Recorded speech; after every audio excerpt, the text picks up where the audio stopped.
Om Bhurбhuvassuvaham Tatsaviturvarenyam Bhargo Devasya Dhimahi Dhiyo Yonah Prachodayantam.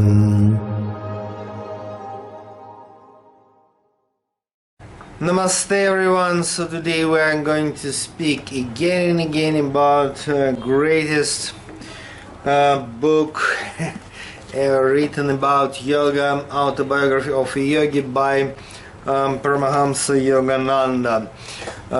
Actually, Yogananda published this book. It was back in 1946, and since that time this book is really number one.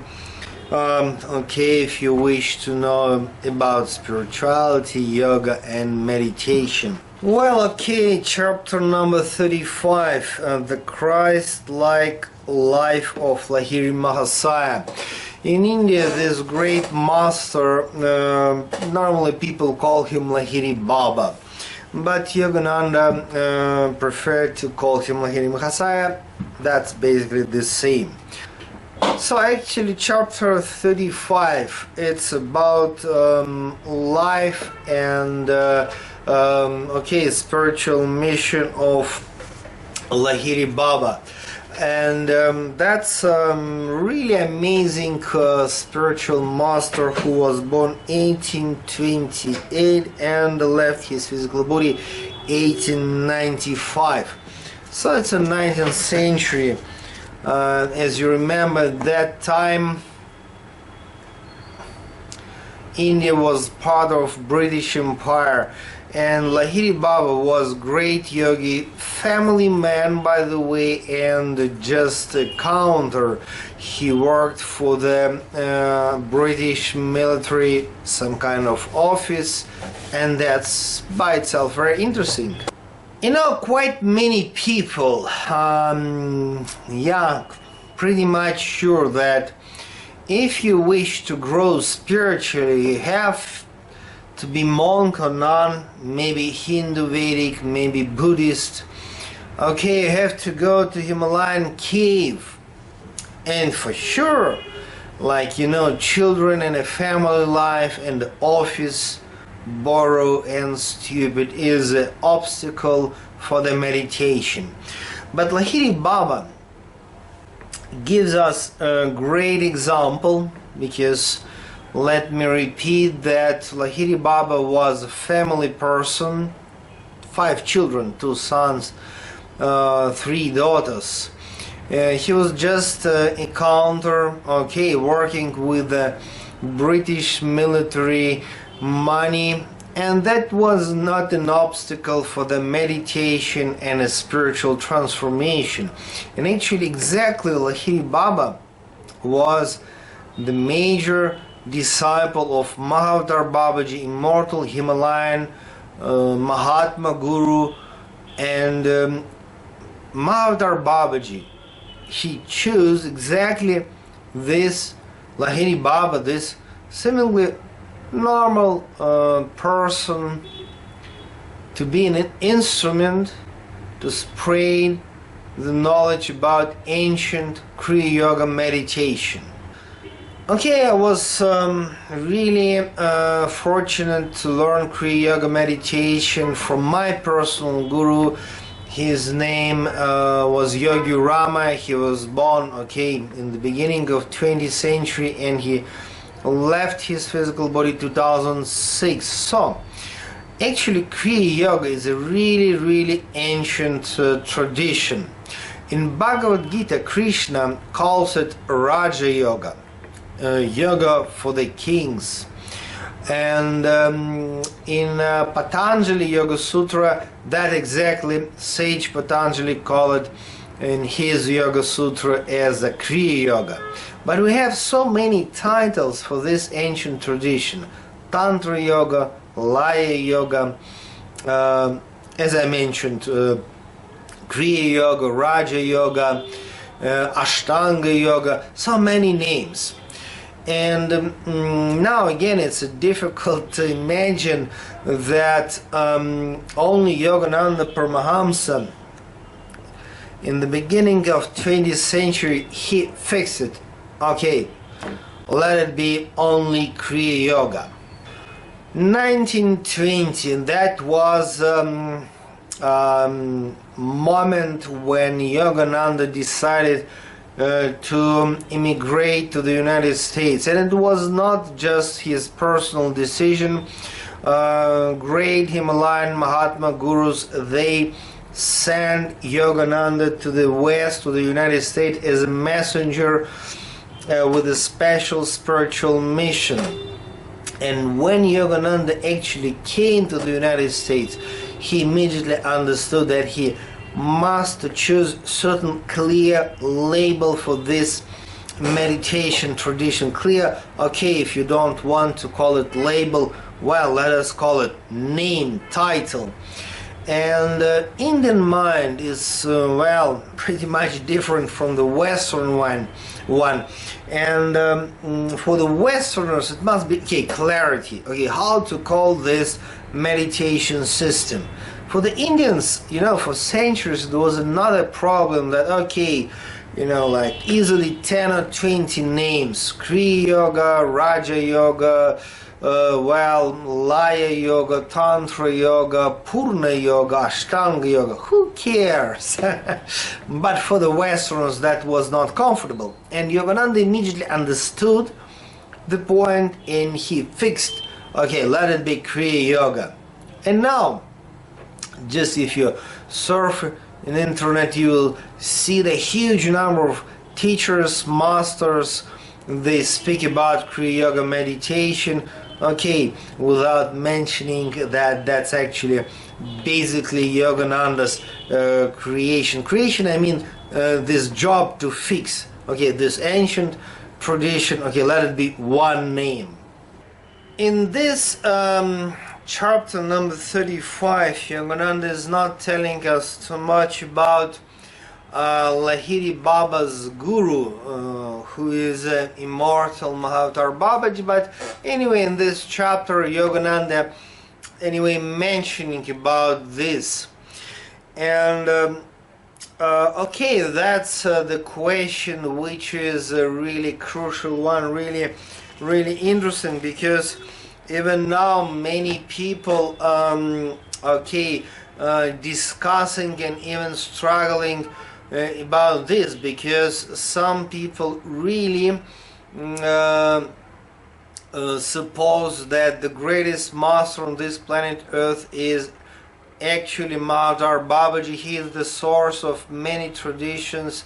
For example, we have information that exactly immortal Mahavatar Babaji, he was main guru for Jesus the Christ and Buddha and Adi Shankaracharya and many other great saints and sages who are actually founders of global religious traditions. But some people are not ready to believe that such a guru, I mean Mahavatar Babaji as a mortal Mahatma, exists, because some people suppose that actually that's you know, Yogananda out of his imagination just created this okay, stories, this image, this imaginary personality. And okay, but we know that Lahiri Baba is quite a real person. We know his biography, we have his photos, etc., and we have his okay children and grandchildren, so he is quite real. But okay, you know, it's difficult to discuss such a question, because in a sense it's a matter of belief system. Suppose you believe, or maybe not, in existence of immortal Mahavatar Babaji in the very first place. How can I convince you? So it's very difficult, but maybe even not necessary. But you know, if that is just Yogananda's imagination, that can't be so powerful.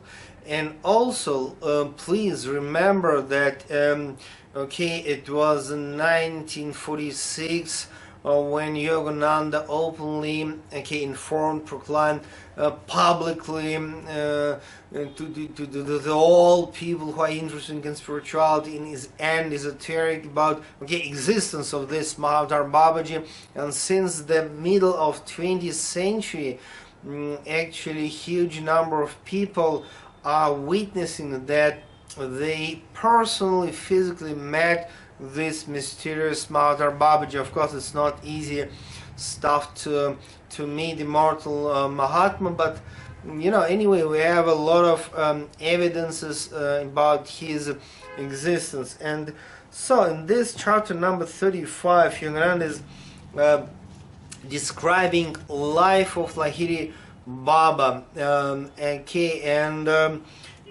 and what is special about Lahiri Baba, that he was a direct disciple of this Mahavatar Babaji. And it means all the techniques, all knowledge of meditation, Kriya Yoga meditation tradition, it's not just somebody's imagination, but that's really came from the very special source, and that source are immortal Mahatma Gurus from Himalayas, especially Mahavatar Babaji. That's actually the very special point for the for the Kriya Yoga meditation.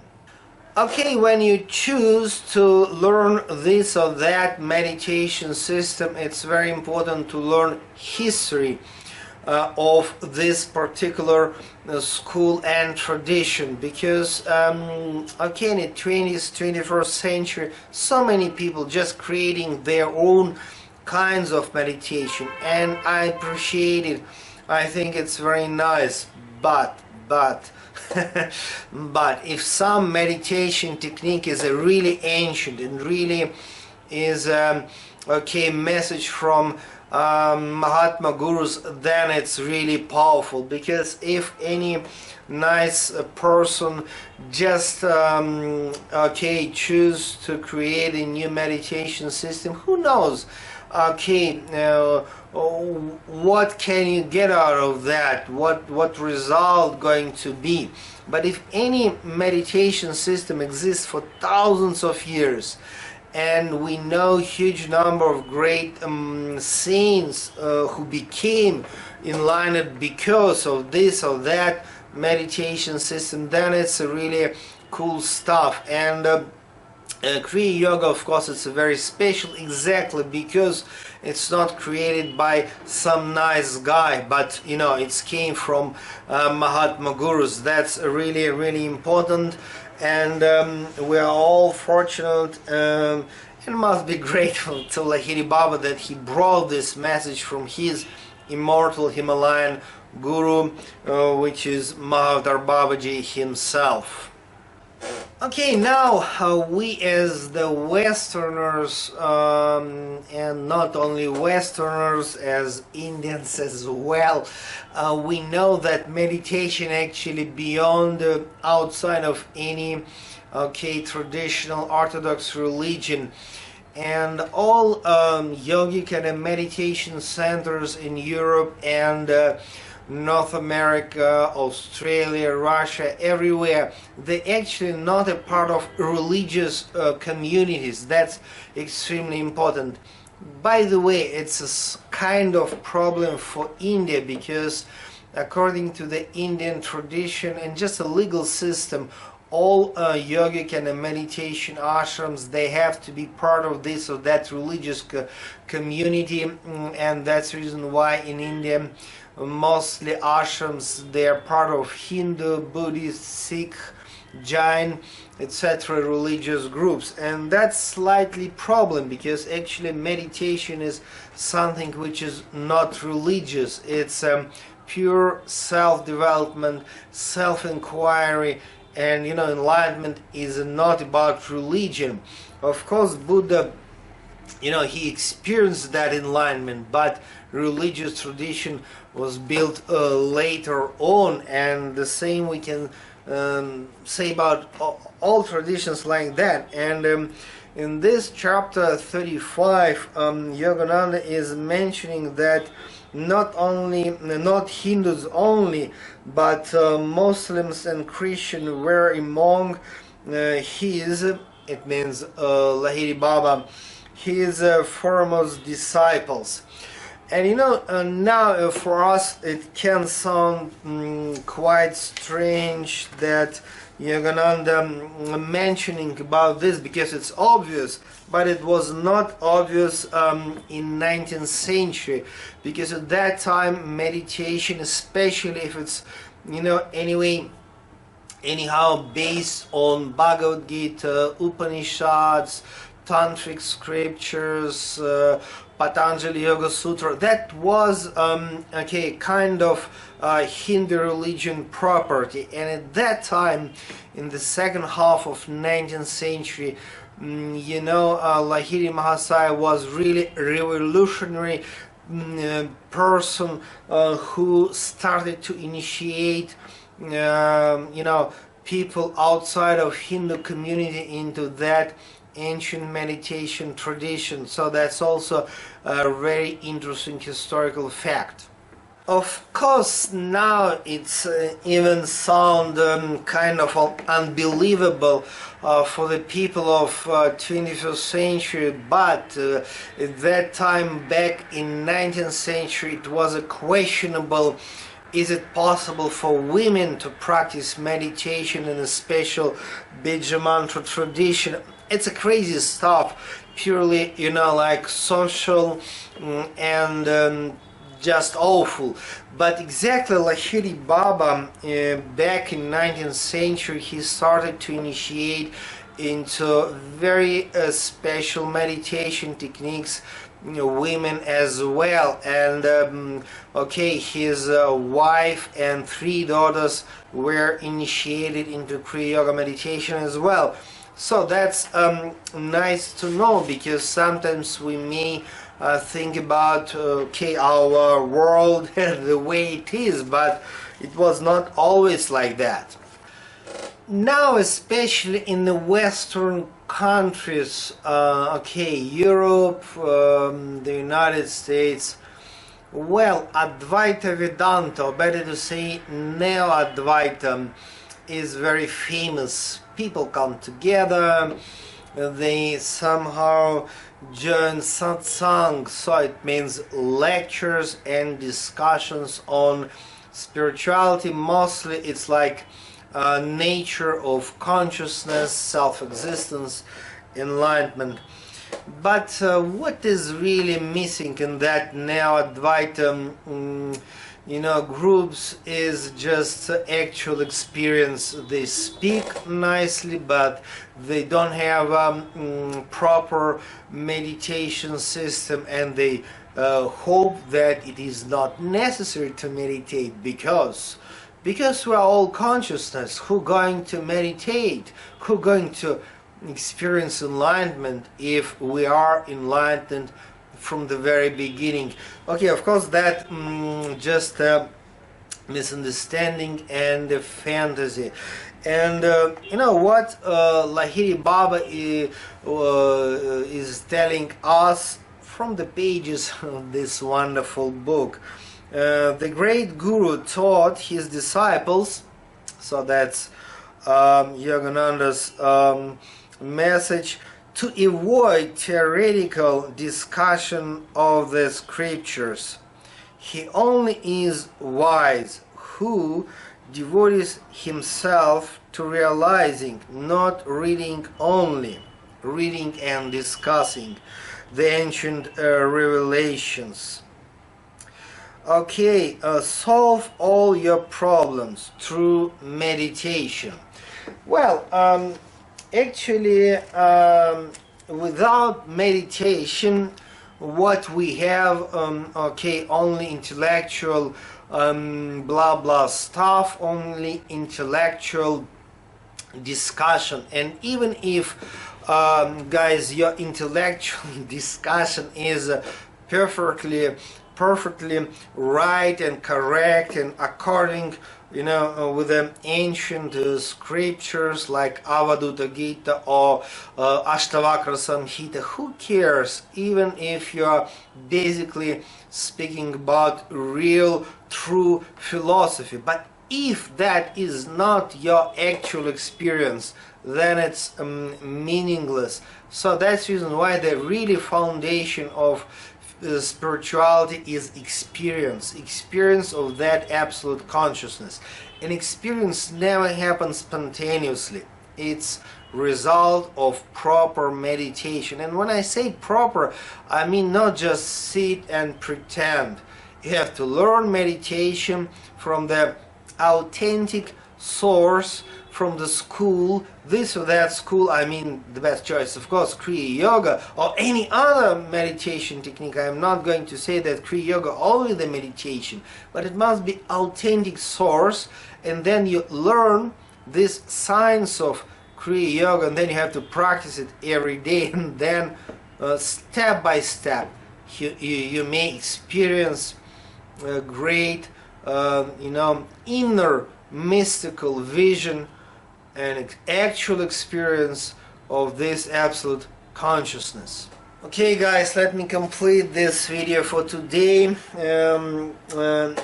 I think that it's really interesting and important to read this wonderful autobiography of a yogi, and contemplate the meaning, the message given by Yogananda Paramahansa, because in this book he is speaking not only about his own personal events, personal biography. This book is complete library inside one book, inside one volume, because even this chapter number 35, which I'm mentioning in this video, I just say, okay, life story of Lahiri Baba, Lahiri Mahasaya. So it means we can learn a lot from this book, and of course I advise you to read and reread and contemplate the meaning, the message of this book. God bless you. See you next time.